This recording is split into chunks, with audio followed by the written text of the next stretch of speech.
All right, this is Black Hollywood. We're back. We're talking about content creation. I used a quote that I heard from an executive recently that said, if you campaign hard enough, you will get elected. You're shaking hands, you're kissing babies, someone said, what platform should I market myself on?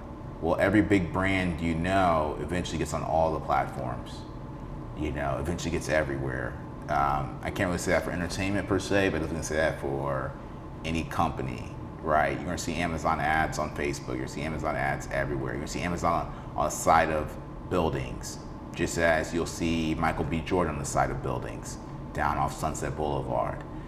When you become a big enough brand, eventually you're going to be everywhere anyways. Soon enough, there'll be TVs inside of your Uber in the backseat. You'll be on those, right? There's TVs at the gas station. Eventually you'll be on those. So I hear a lot about people talking about what platform, which platform. Find one to start as your home base, but the idea is that you're everywhere. That's what growth is. That's what reaching audiences. It's all about reaching new people. That's the ultimate goal. It shouldn't be about the platform per se, about where you can reach more people. What's your thoughts on that? No, I agree. I believe that the more people that you amass and get on your side, the more people are going to know who you are.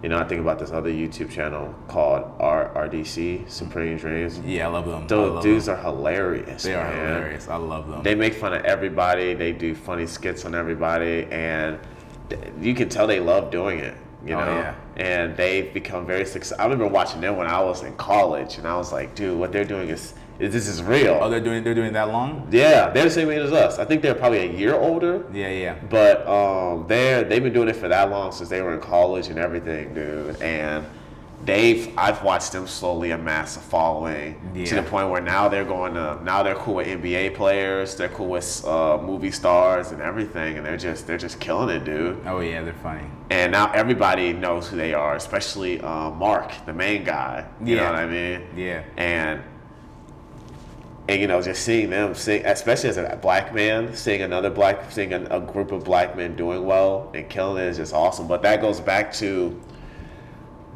slowly building an audience and just putting something out there. And they are more in the entertainment part of YouTube. Oh yeah. Which is, but it's still nice to see where they are, and they're a prime example of how if you want to just start doing something, do it. Don't start tomorrow. Do it. Yeah. Start today. Yeah. Someone said it best, man. Everyone's over there on Google Maps trying to find how to get to their location, get to their destination. Everyone's trying to figure out how to get to their destination. They're trying to figure out what routes on Google Maps to take. To take this route or take this route. Well, none of that matters if you don't leave your front door. Yeah. So why is everyone, you can't steer a parked car. You got to just get going and you'll figure it out. That's how this industry works, and I'm very fortunate to listen to the speaker named Rashad. Rashad is one of the few speakers that will change your life, because this guy reads like a book a week for the last 17 years, and he used to work. He works for everybody. He worked for Oprah, worked for presidents, but he's one of the motivational speakers that's actually an educator as well, qualified to educate. And one thing he mentioned is the shoe dog story, the Nike story. And he basically went into the fact that you got to focus on economics first. Don't focus on aesthetics, because aesthetics will keep you spinning your wheels. Focus on economics, and you'll get the aesthetics part down on the way down. But if you start on aesthetics first, who knows when you'll begin that journey. Aesthetics take care of itself. You realize what works and what doesn't, and then you're gonna kill off the things that are less efficient, less effective. Yeah. Yeah. I think that goes back to good perfection being the enemy of good, or good being the enemy of perfection. At the end of the day, it's just all about putting it out there and not focusing on the things that don't matter, and just focusing on the things that do matter, such as volume. Quality is important no matter what, but it doesn't have to be perfect. No, it doesn't have to be perfect. You just gotta get going. That's what it comes down to. You just gotta get going. Yeah, and so that's a key to content creation. I think so many people are really caught up on it. What's my brand? What's my lane? You'll figure that out. Yeah. And I think, what did you say that the majority of people stop doing podcast episodes at 12, or they stop posting podcasts on episode 12?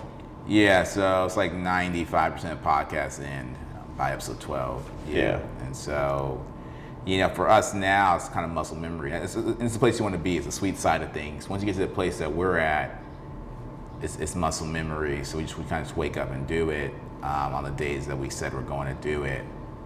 But for someone starting on their first one, I understand the struggle, because you're like,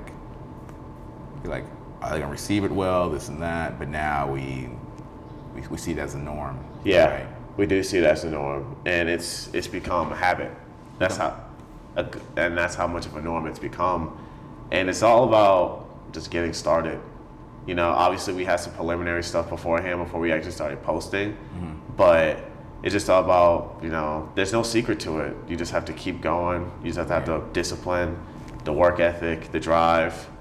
And at the end of the day, the thing that gets me up every morning, not just acting gets me going, but wanting to take care of my mom, want to take care of my sister, my family, making sure that they're going to be well off deep into the future, because the world's only going to get more and more expensive, complicated. It's not going to get any easier. Absolutely. And and I love doing this too. I love getting up, having these conversations with Chad, having these conversations with other people, people talking to me about topics on our podcast, Right. And I love having these conversations. But at the end of the day, it's just all about if you love doing it, as I said in the last episode. And if you love doing it, then you're gonna last a long time. If you don't love doing it, whatever it is that you're doing, then maybe it's time for you to find something new. Yeah, find something new. If you don't love it anymore, and that's completely okay. No one's blaming you for that. Like we said, this is ultimately your life. Now let's go back into the content creation portion of it and how it's received. Back to the whole campaign thing. Campaign hard enough you'll be elected. It's also an interesting thing they've done with information in different cultures. They do demographic tests to see how information is received. I've worked on the other end of it. I've done commercials where you can tell they're trying to aim towards African Americans or people of African descent. Well, there's ways that they've found to do that, and they're not doing really great. A lot of these big corporations are not doing a great job at it, but the smaller companies are. Especially companies that are made by black-owned companies are great at reaching black audiences, because they know what connects. What we're finding is that it takes north of 6 ads to to connect with somebody, or somebody to engage with your advertisement. But no matter what, let's use a new artist, for example, a new musician, new rapper, whatever. You'll hear about them time and time again, and you'll see them everywhere. But it's not cemented in your mind until someone you trust tells you about it.